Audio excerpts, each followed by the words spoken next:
What's up, guys? I bought a plate compactor from Vevor. I'm gonna try it out now. It arrived in a big box, well packaged. It has labels on it saying the ships without oil, so I gotta add some oil. Also, there's a red label that explains the things I have to do before I get started. One of them is to remove a seal that's on the shaft down here. So I'm gonna try to see. I believe they're talking about this little piece in here. So I'm going to try to grab that and get it out. So there's a sticker here pointing down to this area. So I believe it is this one. So I'm going to try to remove that. Hopefully that's it. If not, I'm just destroying it. So I'm going to grab that one and pull it off. All right, let's hope this is the vent seal they're talking about. If not, I just broke something.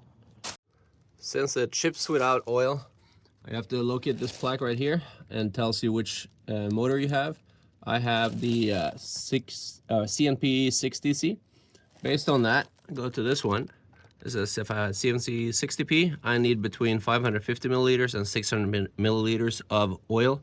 So I'm gonna go ahead and grab some 10W30 and add that to this one. My plate compactor came with 3 documents. This owner manual for the motor itself, actually 4.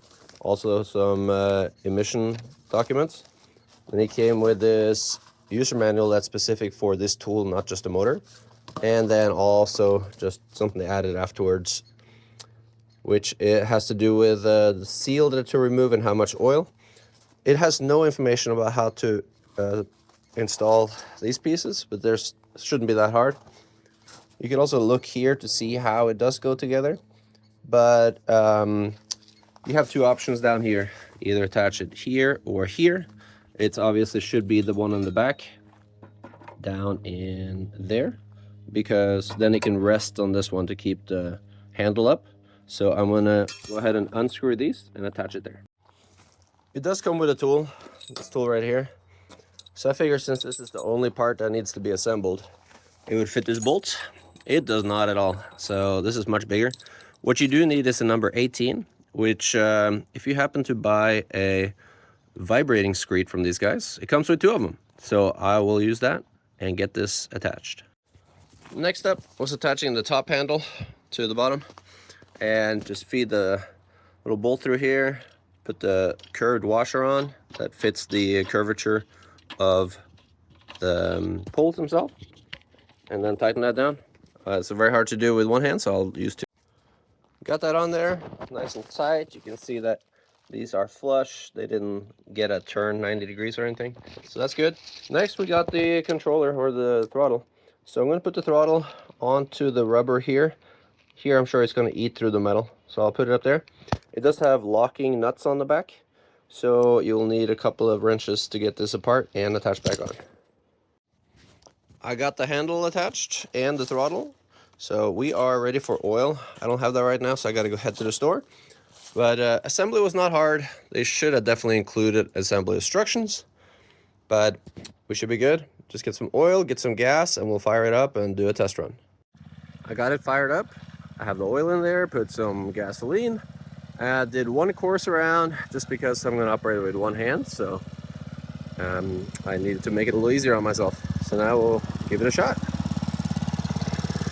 The throttle right here makes it go forward. There you go.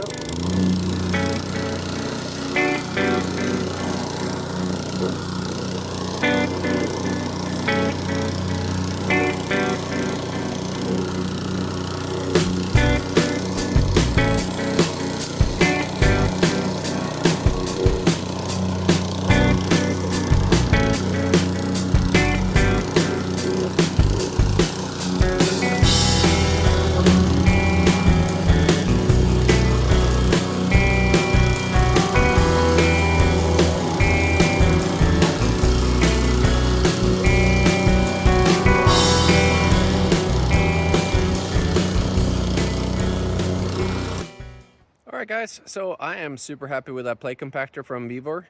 If you need one, then this is a good option. Pretty cheap, and you can buy it either directly from Vevor or via not Airbnb, Amazon.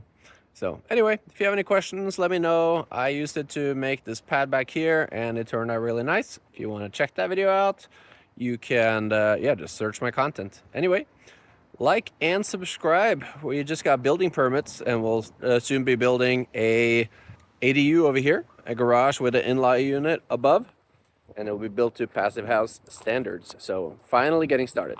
All right, that's it. Like and subscribe. Cheers.